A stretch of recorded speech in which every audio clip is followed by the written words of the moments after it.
So yun, magandang tanghali sa inyo guys. Nandito tayo sa Manila.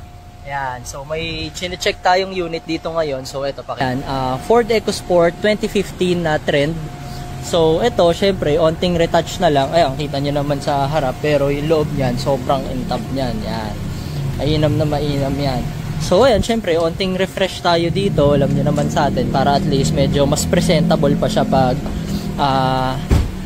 display na natin. And then, syempre, SOP, scan tayo. Ayan, temp check.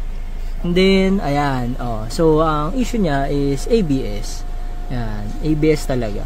So, yun guys, sama talaga yun. Pero, ayan, kita nyo naman, sariwa. Ganda ng unit. Ayan.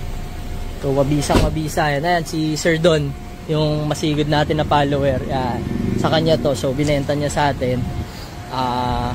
Soon available to, refresh lang natin, tapos yung ABS ayusin din natin, balitan natin yung ABS nya para all goods. So ayun lang guys, syempre kasama talaga yun, wala naman talagang perfectong kotse, pero ayan siya ngayon. Yan, Ford EcoSport 2015 trend na color red. Ganda oh.